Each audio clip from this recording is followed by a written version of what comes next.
just for a minute. Close your eyes for a second. Guys, come close, come close. Let us get into all things that was the Diamond Housewives, Beverly Hills, of course. Thank you so much for coming on board the Posh Fam train. If you haven't subscribed, please go ahead and click that subscribe button, like, comment, and share this channel with your friends. Let's keep these numbers up.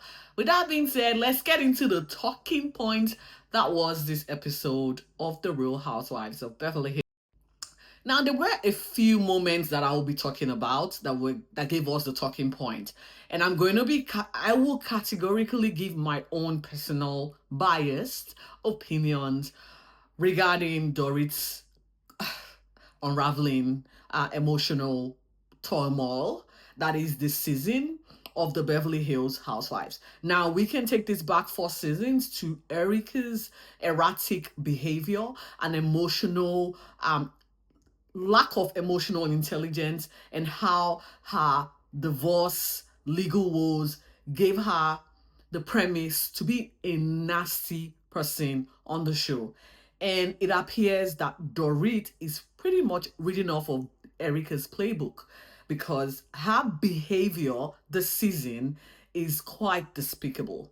I'm not sure if she's going to be able to watch herself or watch this whole season by herself and recount her excuse of a behavior. It's quite telling. Now, I would like to say, oh, let's give her a break. She's going through an emotional turmoil, emotional time.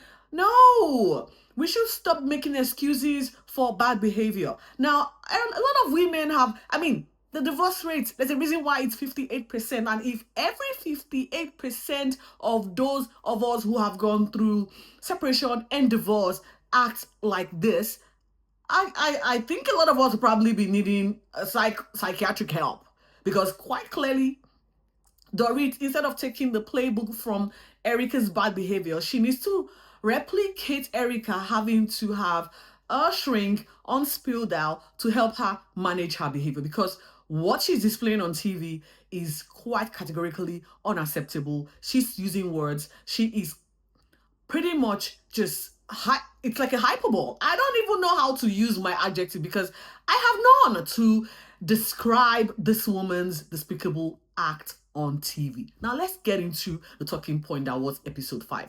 Now, the show kicks off with Garcelle Bader, I don't know how to pronounce her surname, celebrating her many wins. Now, this woman is a woman I would say I'm sort of proud of, because, as you know, she's a single mom, and coming from having to raise three boys all by herself, and the challenges that comes with. She did share a few of the challenges with her elder son, how the guy was, involved in substance abuse, wrong crowd, and how he turned his life around. Her other kids are also, should I say, the growth in leaps and bounds is quite remarkable. And here she is celebrating her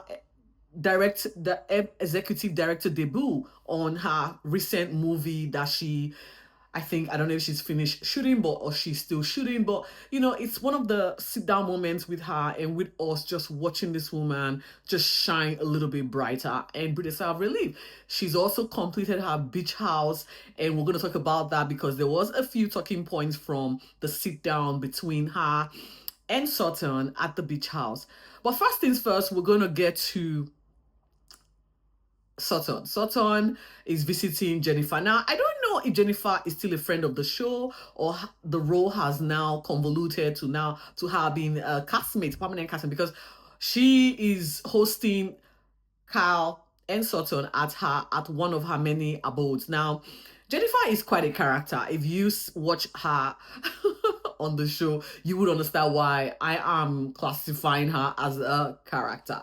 Now, she's told us she is very loud and proud, and the way she dresses and the way she adorns her jewelry, she is very, very loud and unapologetically proud about it. Now, she's introducing us to one of her many homes. This one is the play home. We get to meet Jennifer, the weirdest of dolls who drinks alcohol. According to her, the doll is alcoholic. This is one of her playhouse. She has a Malibu property. She lived very close to this playhouse. I think she has a property in Vegas because she and her partner are professional poker player. What is that? Is that gambling? I don't know. I don't know what it is, but it doesn't sound, it sounds like gambling to me. I don't know. But anyway, she also got a house for a ghost. Quite frankly, she has a place, but that place is haunted by a ghost, and they pretty much just lives and allows the ghosts or whatever take residence at that particular house of theirs. And yeah, well, I guess when you have too much money to play around with, you just buy properties for everyone. So Jennifer, this is me here telling you, in case you ever get to watch this recap, you know, I'm in need of some of your money just so I can set myself up, not to get to your extent, but just, you know, to be comfortable. Anyway, in this particular sit down with the girls, they had to rehash the Oceanside drama as well as the Splinter Boss situation that happened. Now, we all know last episode ended with Sutton trying to make nice, create peace, create a sisterhood. This didn't really go down well for Dorit, who literally held Sutton by the neck. And the conversation also went further to this whilst they were on their way back on the Splinter Boss. There were a few comments that were had behind the group's back. And I think Garcelle wanted to, you know, let them know that the fact that you guys are talking, having pockets of conversation, it means that you're leaving the rest of the group out. Erica specifically, okay, Erica, Bosoma, and Dorit are sort of sidelined, or they have sidelined themselves to build a three musketeer-like team. And so they just, you know, conversate among themselves and whisper among themselves, excluding the other group members. And so Sutton is more like, why don't we all share within the group so that we all, you know, are on the same page. Erica didn't like the sound of this. Dorit didn't like the sound of it. Voices were raised. Sutton pretty much raised that voice. Dorit called her out for raising her voice. It didn't really end well. And well, according to Jennifer, she feels they got some headway. The fact that Carl and Dorit were able to hear themselves out, even though it was just for a short while. We don't know how this is going to progress, given the fact that there is this particular conversation that was had between Carl and Garcelle, revealing that she is still in communication with PK. Well, Sutton agrees that yes, they've made progress. However, it derailed. The group has now, the dynamics of the group is sort of skewed because she is now at loggerheads with Dorit as well as Erica, and she doesn't know how they're going to resolve this. But she's optimistic that getting the girls together and having one last kumbaya sisterhood talk would solve all their problems. Guys, I don't know if it will, but we're going to get into the particular event where they all came together to rehash and try and come to some form of conflict resolution. Did it go well? Not really. Why? You're going to see why I said that Dorit is unraveling before our eyes. Now we move on to Erica inviting Sutton to help her move some of her things to the beach house. I'm surprised that Erica is only inviting Sutton here. And I can understand they are best buddies. Like, the dynamic of this group has sort of shifted. There is Dorit and Erica trying to recruit Bosoma. Bosoma, none the wiser, is falling prey to this particular girl's dynamic. We're going to get to that. And then there is Sutton and Garcelle. They've been tight buddies from seasons 8, 9 when Erica came in. And then there is Cal, who is, you know, should I say bosom friends with Sutton, though they do have their moments. And Jennifer, the new guests on the show, and Kathy, who's just in the middle between this whole pockets of groups. But we will try and understand and unpack all of their shenanigans. We did move on to see Erica visiting Dorit. Now, again, as we all know, Dorit has got 100 problems, and including Sutton's behavior. You know, they spoke about her divorce, her separation. She is crying and, you know, dying that PK is no longer communicating with her. But I mean, she made the decision to separate, right? And PK is truly taking her up on the offer of separation, and the guy pretty much is not budging, couldn't even care less. I think the guy is actually happy about this whole situation, and I'm going to tell you a little bit more because yeah, we'll get there. And so, as we all know, they're conversating, they're trying to recruit Bosoma by complimenting Bosoma about her trip with her daughter, all of that, yada yada yada. I'm like, okay, girls, now this whole ass licking is not working for me. It's not. Did I also fail to mention that Erica is trying to renovate her rental? Now, correct me if I'm wrong. Is she still renting this particular apartment or this particular house? Because from when she moved out from her mansion, she called it a rental, right? And here she is trying to redecorate this whole house. I don't know. Is that allowed where a tenant can pretty much redecorate a landlord's house? I don't know. Like a house. Is this something? Because I don't think it's illegal. I don't think it's legal here. But what do I know? You know what? She, has designs in 3D configurations going in. She's even trying to sage the place with spirits and everything. And I'm like, okay, is this what we're doing? But yeah, she also had a sit down with her therapist. She is trying to cry me a river, trying to say that the girls did not support her while she was going through her divorce. And here they are supporting Carl as she's going through her separation. Now, guess what? The therapist was really blunt and told her, you can understand why the girls did not, because your divorce was shrouded in secrecy, in lies, in legal battles, and the girls were kind of confused as to what was going on. And so there was so much to talk about, and it was less about you separating from Geraldine and more to do with all of the legal and the embezzlement and the financial, should I say, windfall and the reveals, the malfeasance. It was all of that. So there was a lot. And Erica, for you to then minimize or compare your situation with that of Carl, this is her sister. Kathy was the one that organized the pizza party. Sutton just happened to be in support. And you followed through. And so, I don't know. Do you have a sister on the show that would say, I'm worried about my sister, I'm looking out for her interest, let me do this for her? No. So when you then feel butthurt that the girls are or did not rally around you, when quite clearly you were such a nightmare to film with, you were a complete chaos on that season when it was revealed all the legal woes, as also the fact that you were leaving Geraldine. So the therapist literally held her to account and said, don't put all the blames on this woman. You might want to take some blames for yourself. And yeah, that was quite profound from, a viewer point of view. It leaves us. But anyway, these women are so entitled that you can barely just, they don't, not, reality is not real to them. Okay. What we consider as reality, it's different for these women because there's so much money around them, there's so much entitlement, there's so much people saying yes to their beck and to their every whim, and so it's hard sometimes to differentiate what's real and what's not. Yeah. So again, Sutton and Garcelle have moved to Garcelle's beach house, and over at the beach house they did have a sit down where of course Sutton was celebrating Garcelle's win.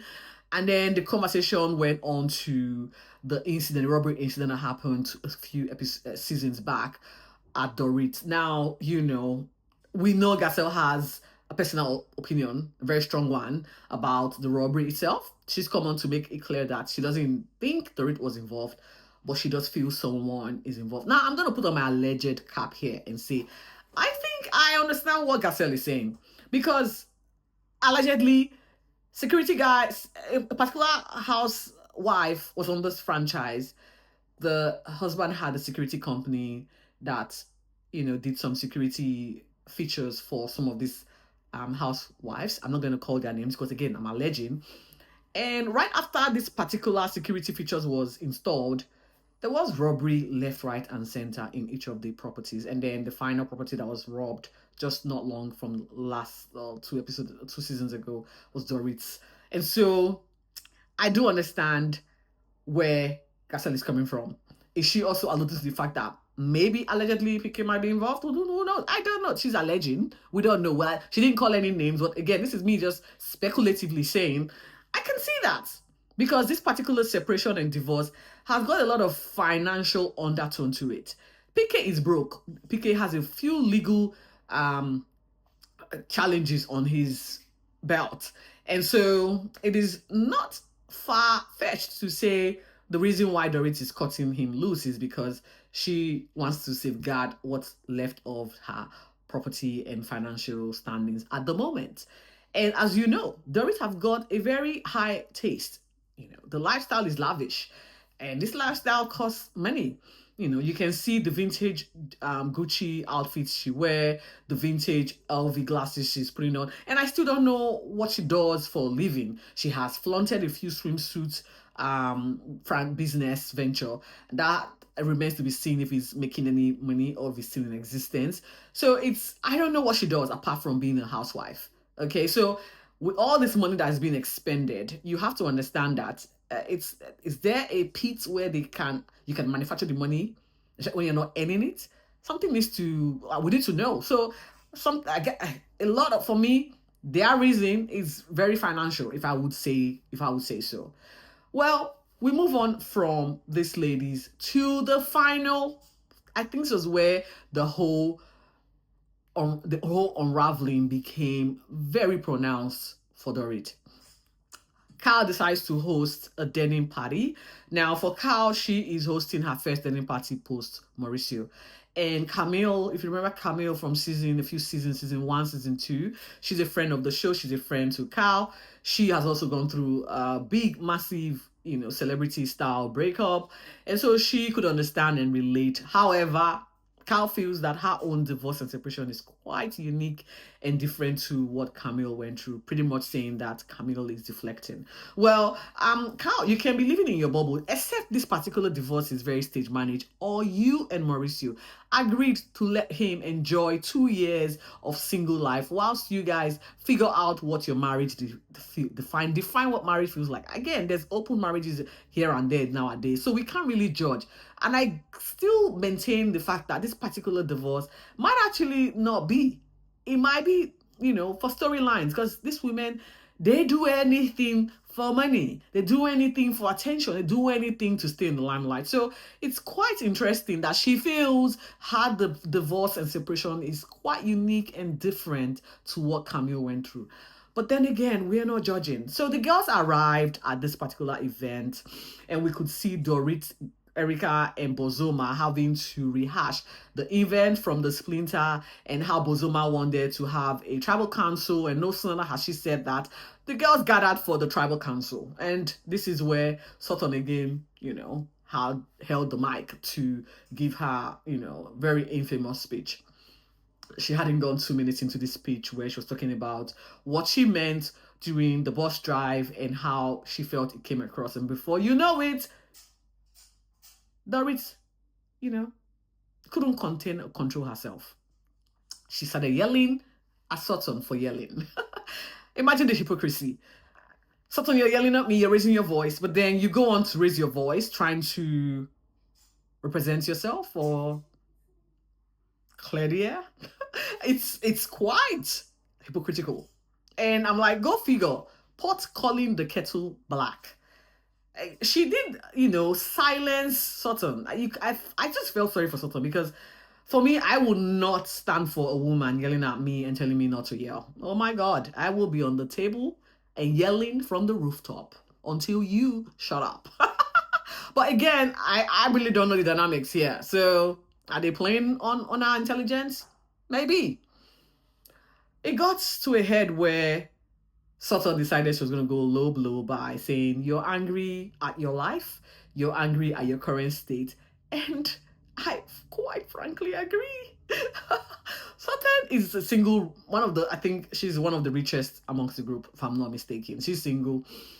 She's earning a decent paycheck in terms of alimony from her ex-partner, and I don't think Dorit will be seeing a cent from PK at this role. If all things go the way I think it's gonna go, but PK's broke. There's really nothing to get from this divorce. So Dorit is angry. She's angry at herself. She's angry at the fact that the other women are successful and thriving. Okay? I'm putting it out there. And then the conversation then got to Camille trying to interject to say, yeah, I remember you using a C word to describe me.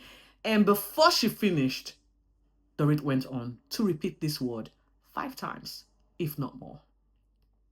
Raised her voice, pretty much did not allow Camille to speak. And this is where it ended, because I don't understand why we will tolerate Dorit's despicable behavior and call out Sutton for trying to fix situations. I don't know.